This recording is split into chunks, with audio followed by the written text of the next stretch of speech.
ایک ہسپتال میں بچے کی پیدائش کے بعد ڈلیوری روم سے نکلے 1 گھنٹہ ہوا تھا۔ ماں کو ابھی ابھی ہوش آیا تھا۔ بدن میں طاقت بالکل ختم ہو گئی تھی۔ کروٹ لینا تو دور کی بات، ہلنے میں بھی بے پناہ دقت ہو رہی تھی۔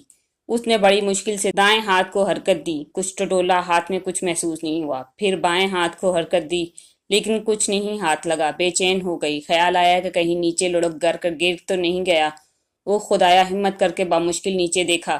نیچے بھی نہیں۔ گھبراہٹ ہونے لگی۔ دور کھڑی نرس کو اشارے سے بلایا۔ نرس نے ماں کی گھبراہٹ کو محسوس کر لیا۔ آنکھیں نم ہو گئیں۔ دوڑ کر انکیوبیٹر روم سے بچے کو لا کر ماں کی ہاتھ میں تھماتے ہوئے کہا، میں سمجھ سکتی ہوں بہن، جی بھر کے دیکھ لو۔ ماں بولی، بہت شکریہ، لیکن میں تو موبائل ڈھونڈ رہی تھی۔ سادگی کی انتہا ہے نا۔ صبح دفتر جاتے ہوئے 1000 کا نوٹ میں نے سائل ٹیبل پر رکھا اور کہا چکن والے کو فون کر دوں گا، وہ گوشت دے جائے گا اور 1000 روپے لے جائے گا۔ چائنیز رائس بنا لینا اور بوٹیاں چھوٹی چھوٹی ڈالنا ریشہ ریشہ کر کے۔ دفتر پہنچ کر میں نے چکن والے کو کال کر دی۔ شام کو گھر آیا ہوں تو لائٹ کم تھی۔ بیگم نے تازہ گرم چائنیز رائس میرے سامنے رکھے۔ خوشبودار و مزیدار چاول میں نے 3 بار کھائے اور ہر بار الگ ہی مزہ آیا۔ ریشہ ریشہ بوٹیوں کا ویسے ہی میں شوقین تھا۔ ڈکار لے کر میں نے ٹوتھ پک مانگی تو بیگم نے مجھے حیرانی سے دیکھا۔ اس وقت چکن والے کا وائس میسج آیا، علی بھائی معذرت، کام میں اتنا بزی تھا کہ گھر گوشت دینا ہی بھول گیا، کل صبح انشاءاللہ۔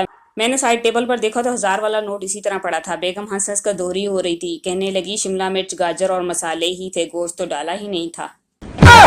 ہمارے پودے سوکھتے جا رہے تھے اور اکمل صاحب کی کیاری ہری بھری ہو رہی تھی۔ ہم بہت حیران تھے۔ ایک روز اہلیہ نے بتایا، اکمل بھائی پودوں میں منرل واٹر ڈالتے ہیں۔ میں نے اگلے روز ہی کھڑکی میں جھانکا تو واقعی وہ منرل واٹر کی بوتلیں گملوں میں ڈیل رہے تھے۔ میں اسی دن منرل واٹر کی 10 بوتلیں لے آیا، اپنے پودوں کو وہی دینے لگا۔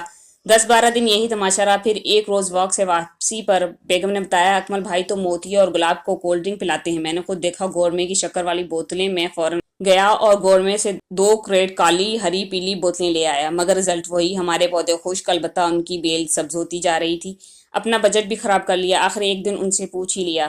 میری بات سن کر اکمل صاحب خوب ہنسے اور بولے، او بھائی، منرل واٹر اور کولڈ ڈرنک کی خالی بوتلیں گھر میں ہی ہیں، میں تو انہی میں ٹینکی کا سادہ پانی لا کر پودوں کو پلاتا ہوں۔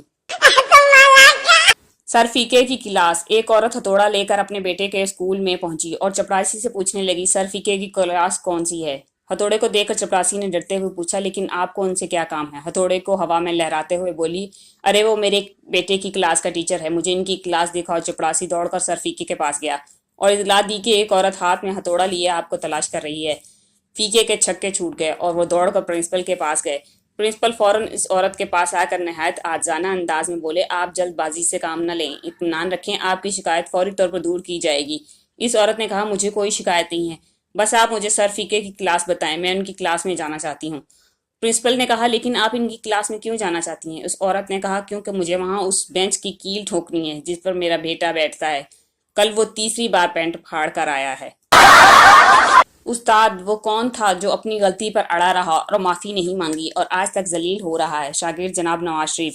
استاد، مرغا بن، الو کے پٹھے، کل بھی بتایا تھا شیطان ابلیس تھا۔ دوسرے شاگرد سے، تم بتاؤ وہ کون تھا جو رب کی رضا پر راضی نہ ہوا اور خود بھی خوار ہوا اور دوسروں کو بھی کیا؟ شاگرد جناب عمران خان۔ استاد، تو بھی کان پکڑ، ابلیس نے رب کی رضا پر سجدہ نہیں کیا تھا۔ تیسرے شاگرد سے، تم بتاؤ اللہ کا پیدا کردہ وہ کون ہے جو پیدا ہو کر آج تک مرنے کا نام ہی نہیں لے رہا اور رہتی دنیا تک زندہ رہے گا؟ شاگرد جناب بھٹو۔ استاد، مرغا بن، تو بھی کل بھی پڑھایا تھا ابلیس ہے۔